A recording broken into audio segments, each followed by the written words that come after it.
C'est pas vrai. Excusez-moi. Y a-t-il un problème, monsieur? Je ne peux pas m'asseoir ici. Pourquoi pas? À cause de...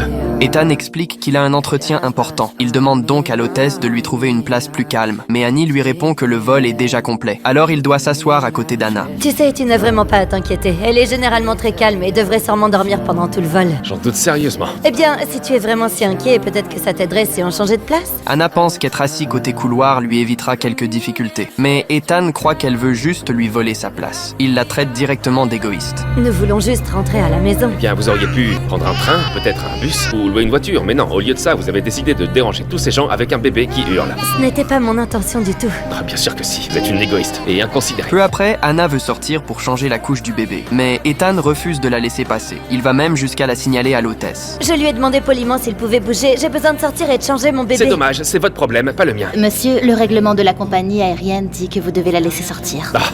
Finalement, Ethan cède à contre-cœur. Mais leur conflit est loin d'être terminé. À son retour, Anna veut allaiter son bébé. Mais Ethan reste complètement choqué par son geste. Oh, pour l'amour du ciel, qu'est-ce que vous faites? Vous ne pouvez pas faire ça dans l'avion. Faire quoi? Je nourris juste mon bébé, c'est Vous tout. vous exposez, je n'ai pas besoin de m'asseoir ici et d'accepter ça. Vous pouvez faire taire cette chose. Cette chose? Tu veux dire mon enfant? Ethan accuse la femme d'être égoïste et impolie. Même quand l'hôtesse lui demande de se calmer, il refuse d'écouter. Ce bébé est en train de gâcher le vol de tout le monde. Vous faites une scène. Je ne fais pas de scène. Non seulement Ethan ne reconnaît pas son erreur, mais il attaque aussi l'enfant d'Anna. Il dit qu'il est bruyant et égoïste, comme sa mère. Comment oses-tu nous parler à moi et mon enfant de cette façon? Quoi, c'est normal pour toi d'utiliser les toilettes ou manger dans l'avion, mais quand c'est mon bébé qui en a besoin, tout d'un coup, c'est la fin du Non, monde. s'il vous plaît, je dis juste ce que les autres pensent. Personne n'aime avoir un bébé dans un avion qui crie, c'est pas vrai? Ethan exige que l'hôtesse lui change de place. Alors qu'Annie ne sait plus quoi faire, une femme propose soudain d'échanger avec lui. Et Jessica accepte uniquement parce qu'elle compatit avec Anna. Et je vous assure qu'il ne parle pas pour tout le monde dans cet avion. C'est ça, essayez de vous convaincre. Ne vous laissez surtout pas atteindre. D'accord, tu as raison. Anna parle de sa famille avec Jessica. Elle explique que son mari rentre rarement à la maison à cause de son travail. Alors elle a décidé d'emmener son enfant le voir. Mais leur conversation attire soudain l'attention d'Ethan. Attendez, vous venez de dire Cardona Electronics? Oui, c'est ce que j'ai dit. Donc votre mari est Luis Cardona? Oui, pourquoi? Tu le connais? Ethan change soudain d'attitude. Il présente sincèrement ses excuses à Anna. Mais Anna remarque rapidement quelque chose d'étrange. Lors de l'embarquement, tu as dit que tu avais un entretien aujourd'hui.